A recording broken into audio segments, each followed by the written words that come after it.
La délégation d'information du Parlement panafricain a poursuivi ses consultations ce mercredi 4 décembre 2024 dans la salle des commissions de la Chambre haute du Parlement congolais.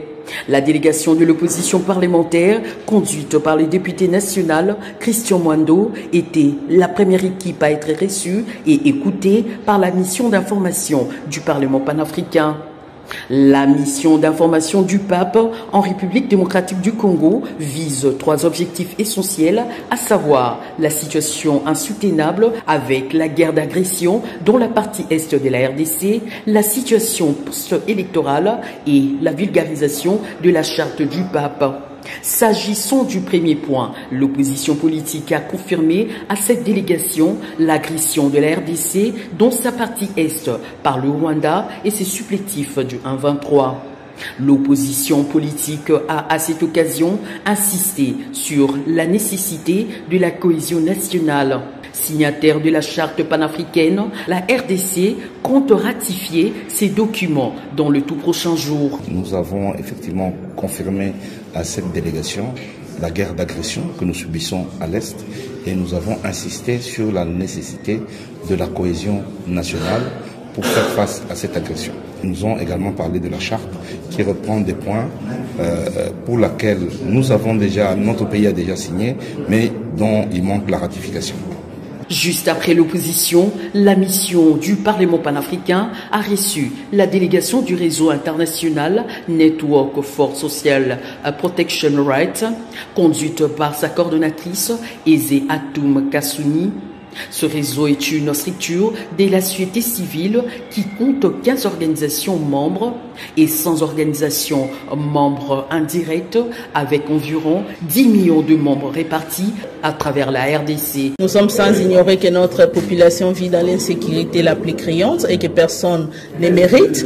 Nous sommes sans ignorer qu'à l'Est, il y a des femmes violées, les enfants en déplacement, les vieillards. La situation n'est pas du tout bonne et aujourd'hui, c'était pour nous une opportunité de parler avec les parlements africains, qui est un parlement de peuples africains, et nous les avons interpellés parce que ça fait plus de 2 décennies que la population congolaise subisse les injustices, des violences. Où est-ce qu'ils ont été tous ces temps? C'est une situation qui concerne les peuples congolais d'une manière particulière, mais toute l'Afrique en général, et nous pensons qu'il est temps de mutualiser nos efforts pour que enfin la paix revienne en RDC. Autre délégation à être reçue par cette mission d'information du pape, c'est celle de la majorité parlementaire conduite par le député national Bindoulé.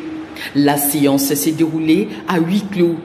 Au sortir de cette rencontre, le porte-parole de la délégation, le député national Eliezer Ntambwe, en a dévoilé le grandes lignes. La délégation panafricaine est venue sur demande du président de l'Assemblée nationale qui a estimé lors de son intervention à l'Assemblée panafricaine et qui a estimé nécessaire que les parlementaires viennent palper du doigt les réalités de l'agression dont nous sommes victimes.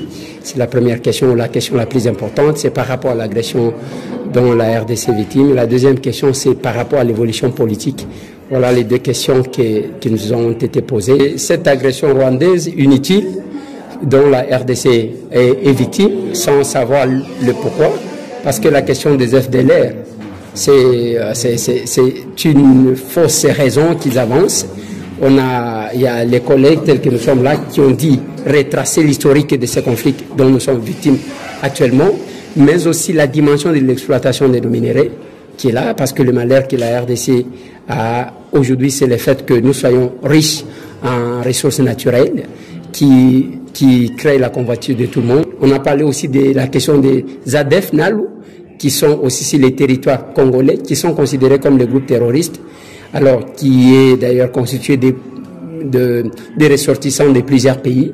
Là, les collègues qui sont venus de l'Est ont dit donner beaucoup plus d'explications là-dessus. Conformément au programme, cette délégation de la mission d'information du pape sera reçue par le président de la Chambre basse du Parlement, le professeur Vital Kamerhe, avant de s'envoler jeudi pour Goma, afin de palper du doigt la vraie réalité de la situation sécuritaire et humanitaire qui prévaut dans la partie orientale de la RDC du fait de la guerre d'agression lui imposée par le Rwanda.